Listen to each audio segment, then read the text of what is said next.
ये जो क्वेश्चन आया है मेन में, इसमें साफ साफ है कि वन वन और मैनी वन की बात हो रही है, और कुछ पर्टिकुलर डोमेन भी दे रखे हैं जिसके अंदर आपने वन वन और मैनी वन इसको चेक करके बताना है। तो ये तो हमें नॉलेज है कि अगर कोई फंक्शन वन वन होगा, अगर कोई फंक्शन बेटा वन वन होता है तो उसकी खासियत होती है कि वो उस पर्टिकुलर डोमेन में या तो स्ट्रिक्टली इंक्रीजिंग रहा होगा या फिर स्ट्रिक्टली डिक्रीजिंग रहा होगा। यानी केवल या तो इंक्रीजिंग ही होना जरूरी है या डिक्रीजिंग होना जरूरी है। और अगर वो मैनी वन होता है, अगर कोई फंक्शन मैनी वन होता है तो उस डोमेन में वो इंक्रीजिंग के साथ डिक्रीजिंग भी हो सकता है और डिक्रीजिंग के साथ इंक्रीजिंग भी हो सकता है, अगर वो फंक्शन कंटिन्यूस है तो। और फंक्शन तो कंटिन्यूस है, पोलिनोमियल अपॉन पोलिनोमियल, तो कंटिन्यूस तो है ही। तो अब ये सारी कहानी तभी तय हो जाती है अगर फंक्शन इंक्रीजिंग होता है तो वहां पर एफ डैश एक्स क्या होता है, पॉजिटिव होता है, और अगर डिक्रीजिंग होता है तो एफ डैश एक्स वहां पर नेगेटिव होता है।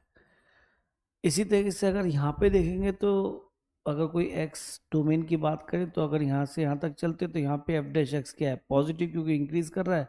और इसके आगे यहाँ पे, यहाँ से लेकर यहाँ तक ये फंक्शन क्या हो जाएगा, डिक्रीजिंग। तो यानी कि आप देख पा रहे होंगे कि इंक्रीजिंग के बाद डिक्रीजिंग हो रहा है फंक्शन, तो इसका मतलब वो मैनी वन ही रहा होगा। ऐसे ही यहाँ पे बिल्कुल सेम, पहले यहाँ डिक्रीज कर रहा है फिर वहाँ इंक्रीज कर रहा है। तो ये सब कहानी हमें एफ डैश एक्स से पता पड़ेगी। तो चलिए एक काम करते हैं, इसका डेरिवेटिव निकाल लेते हैं। तो अब नोटिस करो यार, डेरिवेटिव निकालेंगे तो बेटर है कि हमें यहाँ दिखाई दे रहा है एक्स स्क्वायर प्लस वन। तो एक काम करते हैं, इसको थोड़ा सिंप्लीफाई कर लेते हैं, इसको इसके नीचे भी ले जाते हैं, स्प्लिट कर लेते हैं, और plus two x upon x square plus one. थोड़ा आसान हो जाएगा और कुछ नहीं, ये वन बन गया। अब डेरिवेटिव लेना भी आसान है, तो एफ डैश एक्स निकालते हैं बाई क्वोशिएंट रूल। तो ये तो वन का तो जीरो हो जाएगा, और ये क्या बनेगा, क्वोशिएंट रूल से denominator whole square, denominator same, derivative of numerator that is two, x का वन हो जाएगा, इस बार two x as it is, और इसका डेरिवेटिव टू एक्स और वन का हो गया जीरो। तो एफ डैश एक्स हमारा सिंप्लीफाई होकर आ जाएगा ये एक्स स्क्वायर प्लस वन का होल स्क्वायर, ये मिला आपका टू एक्स स्क्वायर, ये मिला माइनस फोर एक्स स्क्वायर, तो यानी कि माइनस के तो हो गए टू एक्स स्क्वायर, ठीक है। और कांस्टेंट के नाम पे मिलेगा प्लस टू, तो यहाँ से हमने माइनस टू कॉमन ले लिया, तो ये दिखाई दे गया एक्स स्क्वायर माइनस वन। तो कुछ शक्ल इसकी ऐसी होती जा रही है कि ऑलवेज पॉजिटिव या ऑलवेज नेगेटिव नहीं होने वाला, यानी कि शायद मैनी मनी कैटेगरी में जाए। पर उसने क्वेश्चन में क्या दे रखा है कि पर्टिकुलर डोमेन में वन वन और पर्टिकुलर डोमेन में मैनी वन की बात कर रहा है। तो यानी कि अभी और ध्यान से क्वेश्चन को करना है हमें।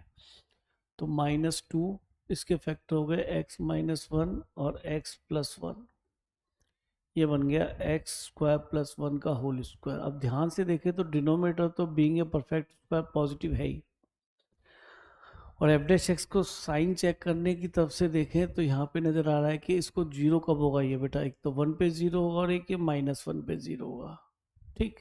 यानी वन के आगे चलें तो वन से लेके इन्फिनिटी तक अगर हम बात करें तो कोई भी एक नंबर रख के देख लेते हैं। टू रख के देखा तो टू पे क्या बना, ये टू पे ये बनेगा बेटा पॉजिटिव, और ये बनेगा टू पे पॉजिटिव, नीचे तो सब पॉजिटिव है और एक नेगेटिव ये रहा, तो नेट नेगेटिव हो गया, पॉजिटिव पॉजिटिव और नेगेटिव। इसके बीच में जीरो रख के देखो तो आपका ये जीरो पे ये नेगेटिव हो जाएगा, ठीक है ना, इसको नेगेटिव सोच लेते हैं, और ये पॉजिटिव रहेगा, और ये नेगेटिव, तो ये पॉजिटिव ही बन जाएगा दोबारा से, नेगेटिव नेगेटिव और ये पॉजिटिव। माइनस टू रखें तो ये नेगेटिव, माइनस टू पे ये भी नेगेटिव नेगेटिव नेगेटिव और नेगेटिव, तो ये फिर से नेगेटिव हो गया। तो कन्फर्म है जो इसका नेचर हुआ कर्व का कंटिन्यूस होते हुए पहले डिक्रीज कर रहा होगा, फिर यहाँ से इंक्रीज कर रहा होगा, फिर यहाँ पे जाके मैक्सिमम मिलेगा, फिर ये डिक्रीज कर रहा होगा। रफ फिगर है, मतलब इंक्रीजिंग डिक्रीजिंग के पॉइंट ऑफ व्यू से।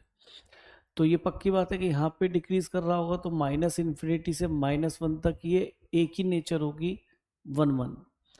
फिर माइनस वन से वन तक फिर एक ही नेचर होगी, वन वन, क्योंकि इंक्रीज कर रहा है, केवल यहाँ से डिक्रीज कर रहा है, तो फिर इसे वन वन। अब इंटरवल की तरफ देखते हैं, इसने कहा F is one one from one two infinity, तो 1 से इन्फिनिटी तक तो 1 1 है, पक्की बात है, क्योंकि एक ही टाइप की नेचर है कि फंक्शन क्या decreasing, but not in minus infinity infinity. बिल्कुल ठीक बात है, माइनस इन्फिनिटी से इन्फिनिटी तो ये इंक्रीज भी कर रहा है डिक्रीज भी कर रहा है, तो इसका मतलब ये मैनी वन फंक्शन है, तो ये वाला ऑप्शन तो करेक्ट ही होना चाहिए।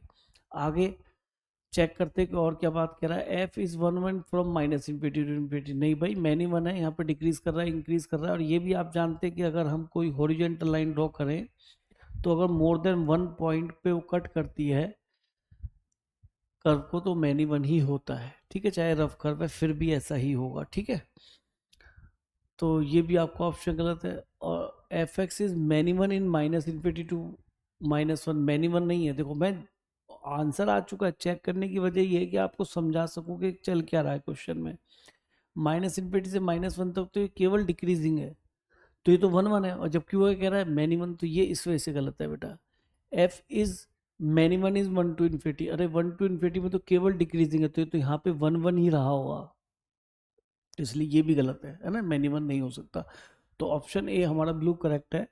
और बहुत ही सुंदर क्वेश्चन है, इंक्रीजिंग डिक्रीजिंग का कहूँगा, और जिसको फंक्शन के साथ इन्होंने रिलेट कर दिया है, और जो कि डेरिवेटिव की हेल्प से बहुत जल्दी हो जाता है। बढ़िया क्वेश्चन है बेटा।